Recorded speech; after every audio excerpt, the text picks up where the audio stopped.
Amy Schneider, Jeopardy winner, $1.3 million. She has won so far, 39-game winning streak, transgender woman. Oh. Would you go on Jeopardy? I don't think I would do well on Jeopardy, not gonna lie. You know, it's interesting. Jeopardy's have been in such controversy lately because they keep choosing potential hosts, including one of their producers who have some sexual misconduct allegations and some really problematic Twitter histories. We really should not be putting these people on any sort of platform except for the platform of prison. So, I mean, everybody has some problematic intentions, but who doesn't seem to is Amy Schneider, winner of Jeopardy and winner of our hearts as a transgender person who is absolutely owning it in this extremely knowledgeable and cerebral space. That is really, really fucking cool. I have to say, like, I've known quite a few trans people who are extremely smart, and it is awesome to see them on a platform that allows them to show off a little bit, because I think that trans women and trans men, just trans people in general, don't really have a space to, like, show off. You know, it's interesting. I don't want to make correlation without causation, but I know so many trans people that are absolutely brilliant. And I think that maybe there's some correlation between self-discovery and self-identity and being able to articulate who you are and how smart you are as a person. I don't know how you feel about that. I don't disagree with that. I think more so it's the confidence. Once you figure out who you are, it's really much easier to be confident in who you are. And so, you know, like, I am a trans person and I am proud of that fact, and I will tell whoever is willing to listen to that. You're also very smart. Well, thank you. Yeah, you know, like, it's really interesting to see that other trans people also are confident and smart and being able to express that.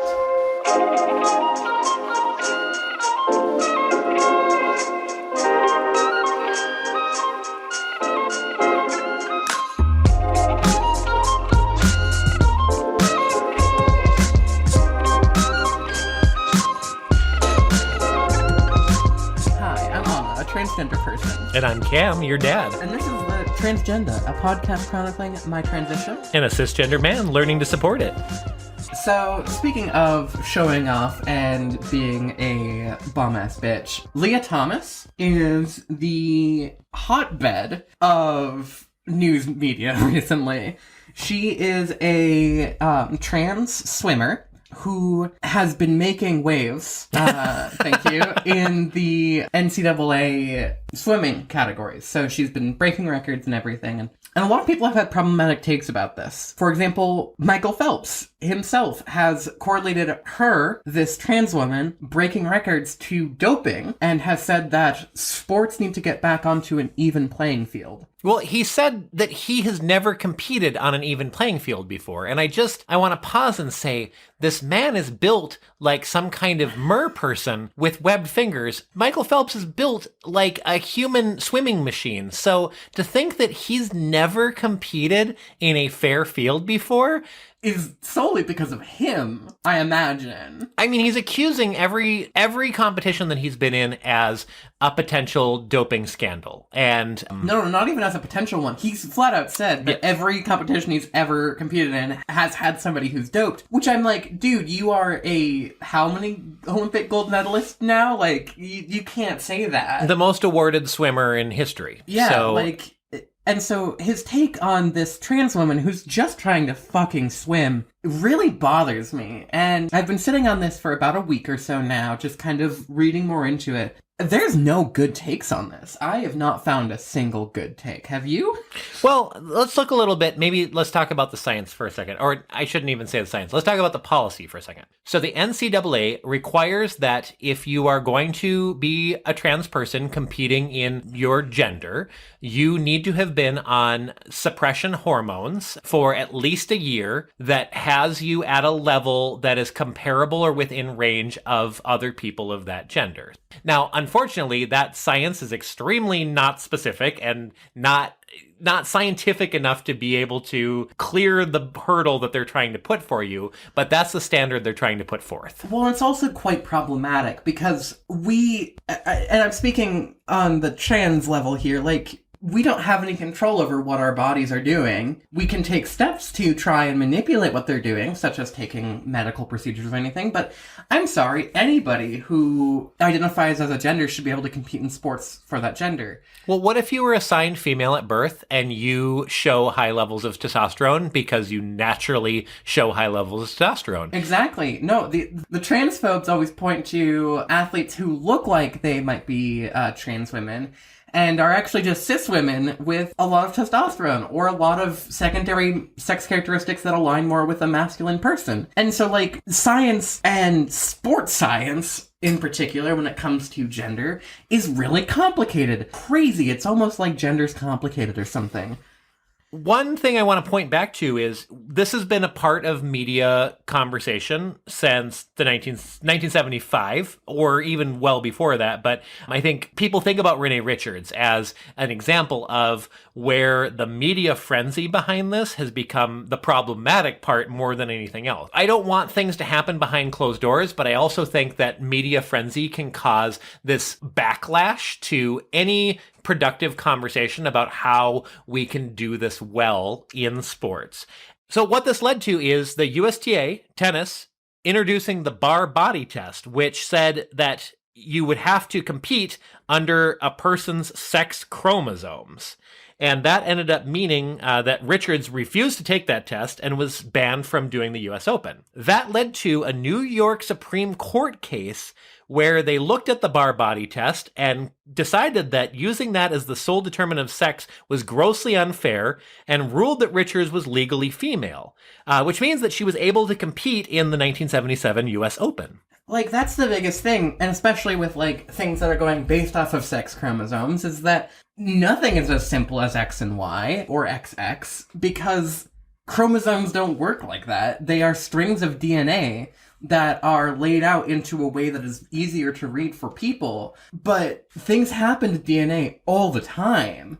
Also, like, let's stop breaking people down into what chromosomes you have, because I am almost certain that nobody who's listening to this podcast has ever been tested for chromosomes, specifically in the X and Y categories. And if you have, please reach out, because I would love to hear your specific results. We want to know, because as we've talked about, as we talk about the science of being trans, chromosomes are a continuum. They're not just the binary of those two letters. There's so much more that defines who we are as people. So when it comes back to sports, I mean, I'm thinking, Anna, you swam swim team. I did. You have participated in sports before. What needs to be done in order to make this work? So my biggest issue with these news stories and things like Michael Phelps saying that it's not a fair playing field is that it is. Like, I'm sorry, but there's no reason to assume that a masculine person, regardless of their gender, is going to do any better than a female person or a feminine person. Like, are there characteristics of each sex that make them better at certain things over others? Potentially. I have very little evidence of that, but that doesn't mean that, like, women are completely useless in sports and men are the dominant. Like, that's the argument that transphobes have had forever against anti-trans legislation when it comes to sports is, oh, well, like, we're just gonna go and pretend that we're women and just dominate all these records. And, like, that's not how it works at all. The reason that Lia Thomas, in specific, is breaking all these records is because she's a really good fucking swimmer who's built like a swimmer. So from my take, like, just let people participate in whatever sports identifies with their gender, or just have co-ed sports and not have any gender distinction, because I don't think that it's necessarily important. That would be the dream. I mean, it just makes me think, what I want to point to in this is where there's intersectionality in how people are being oppressed, and misogyny is the theme here. That, I mean, just think, women have not been able to compete in sports for a vast portion of our history. I think about how we treat athletes in general and the differences in how male athletes and female athletes are coached and the oppression and the misogyny that exists within these sports themselves. And I'm speaking out of turn because I am not a female athlete, and so I don't want to speak for anyone here. But if you're an outsider looking in, I think there's a pretty clear window into how different even that experience is. So what if everybody was training at the same level with the same opportunity and the same kind of coaches being trained from the same age? What would that change about how people compete and at what level? Overall, though, like, let's just stop gatekeeping anything. Which is a great transition into our main topic. So we have been pretty active on Instagram recently. If you didn't listen to last week's episode, I recently got back on social media, specifically Instagram, as a somewhat personal account. And the transgender account has also been fairly active. And we have received some feedback from the Instagram people, and by that I mean the trolls mostly, who have had interesting discussions and thoughts on pronouns and what pronouns people can use and things like that. It made me just say, why are we gatekeeping? Like anything? Because there's really no place for it in any of this discussion.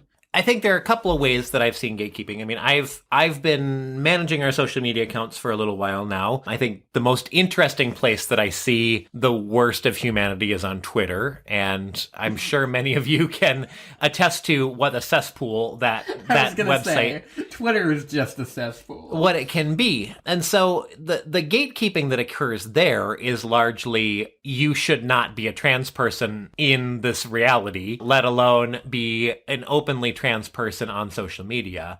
And so I think that's the most blatant way that we've been able to look at that. So with my oversight of our account, I engaged in a conversation with someone who looked at a list of pronouns and neopronouns. And when we say neopronouns, we mean pronouns that are not he, him, she, her, or they, them. But there are many other ways that people can identify and do identify.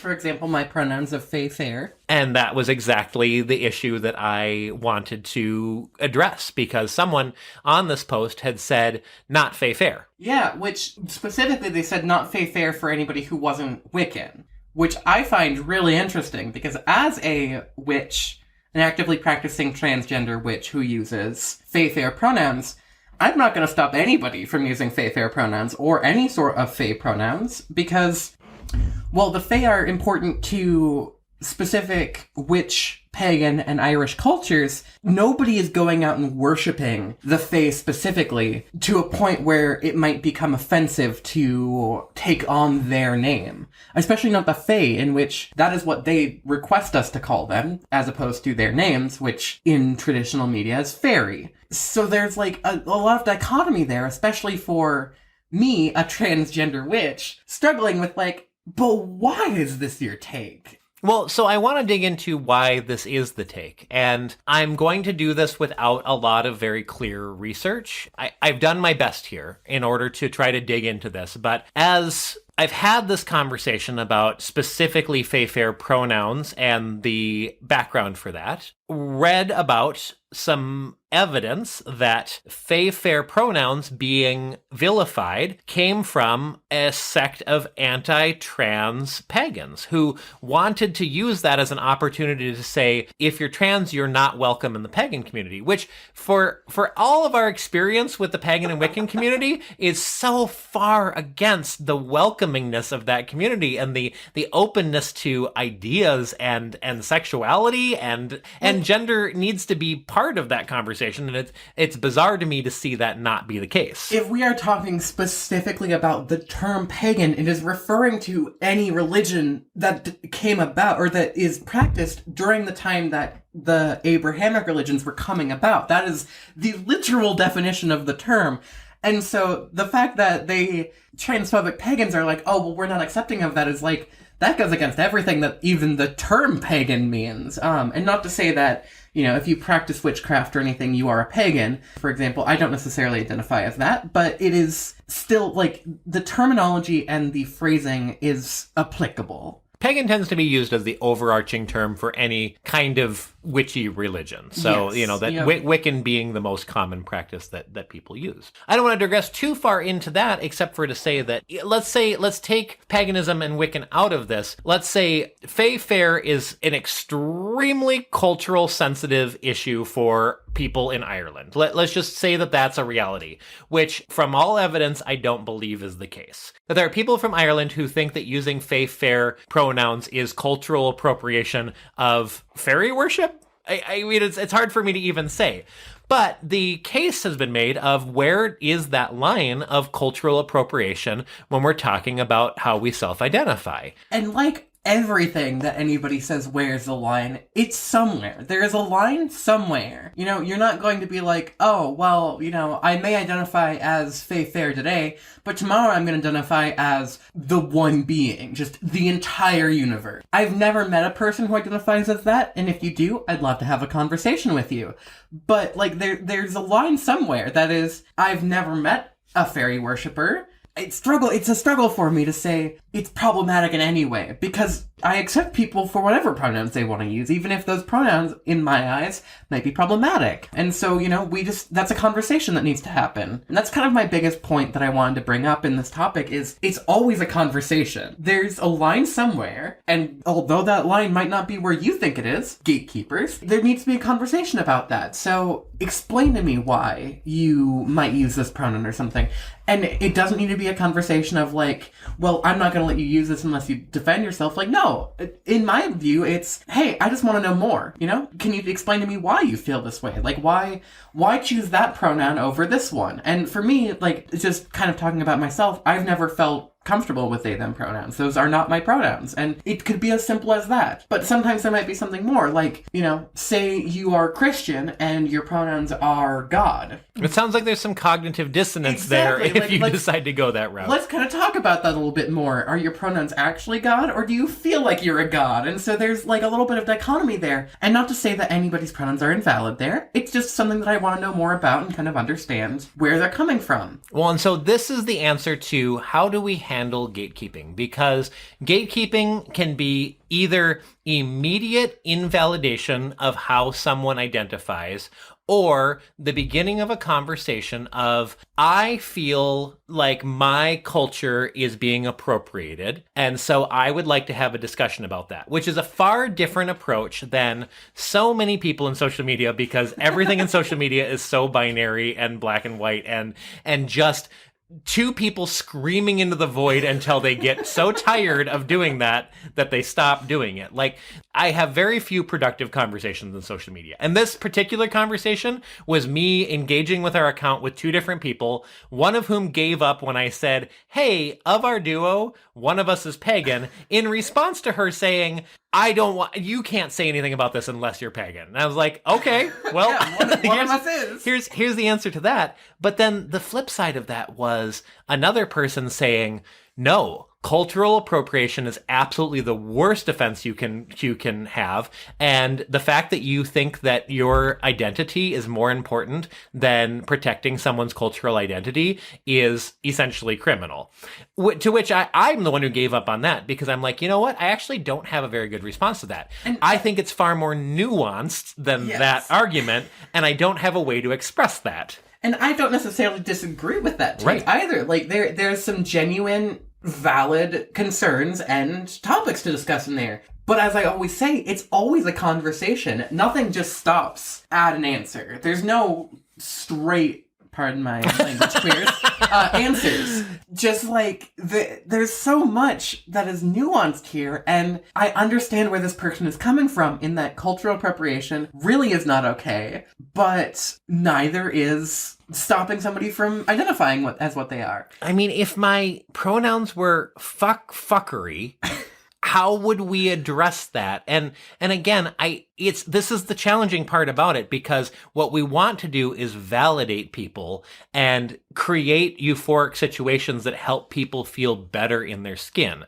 And so if that is where someone is going, then I want to have a conversation with them of, is your identity meant to then be used for some kind of social commentary? Is it meant to be used for some kind of, which again, there's validation in that. Here I am, Cam, your dad here, wanting to parent a little bit and say, let's talk about how society is going to make that really hard on you as you move forward. And are you ready for what that is going to bring to your life? And again, not invalidating, but starting a conversation around how can we find euphoria in other ways maybe, or how can we make sure that at least you're going forward with a full understanding? And it's so hard for me to say this even with a straight face, because it's like, that is so much like, oh, you're just dadding the fuck out of me right now. And it's like, yes, I kind of am, because I want everybody to be successful and find euphoria. Like, that's my vision and dream and mission in this whole thing that we're doing here.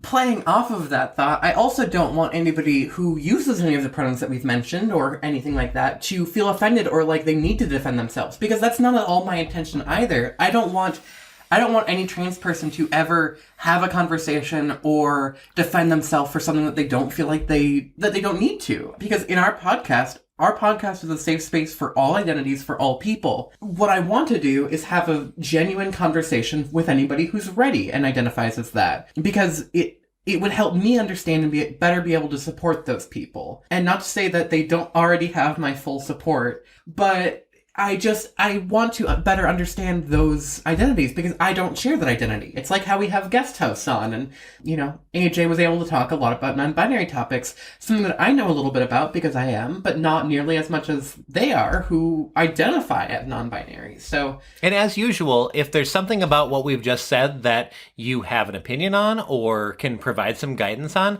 we just really want your feedback. So please shoot us a DM on social media, send a message to questions@transgenderpod.com. Thank you.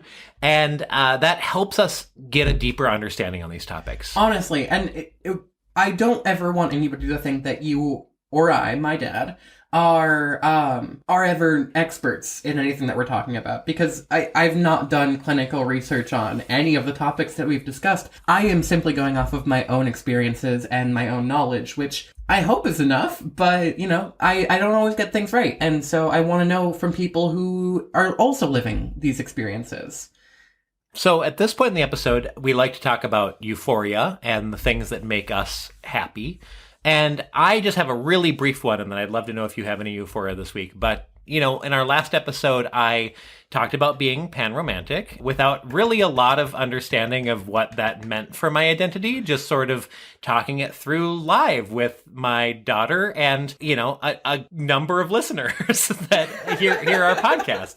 But I also made a point of putting a post up on social media, because I wanted to make sure that people who are in my circle heard it from me directly as opposed to indirectly through our podcast. And I just felt super euphoric in the fact that there was a ton of support from people and a lot of messages from folks and just sort of acknowledgement of like, hey, and a couple of people that are like, I tried to Google that and I have no idea what that means. And I'm like, hey, I'm happy to talk about that. Like, listen, I was listen to our podcast. Listen to our podcast and listen to me. Like, I don't really know what that means either. And I still don't feel comfortable calling myself part of the LGBTQA community, but it's that kind of support and the kind of welcomingness that this community just starting to talk about, like, hey, I would take any of you on a date because it does not matter who you are, because I have that kind of romantic attention that can transcend that. It feels extremely euphoric to me and felt so good to be able to say out loud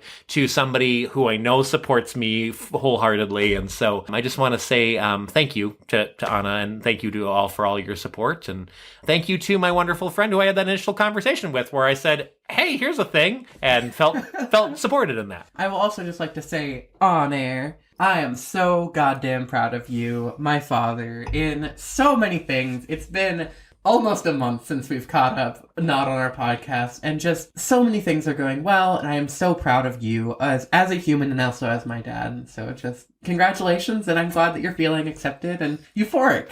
Thank you. I have very often found my voice to be quite dysphoric, even after all the training that I've received. And I was going through training for my new job. I am working on the ambulance with Mayo. And as part of our training, we had to do a simulation lab where we went through calls in a controlled environment. So we get sort of a briefing, like what dispatch would give us, and then we go in with all of our equipment and kind of run the call like we normally would. And all of these were recorded so that we could go back and watch and make sure that, if we made a gross mistake or something like that we'd be able to catch it and talk about it. And I have to say, I did not find myself my image or my voice dysphoric in any of that, which is kind of a new bar for me. As much as I try and listen to our podcast, it can still sometimes be a bit of a pain for me. But, I just want everybody to know out there that, like, you can get used to your voice even if it's not the voice that necessarily you'd want, ideally. But it's out there and you can get used to it, and it's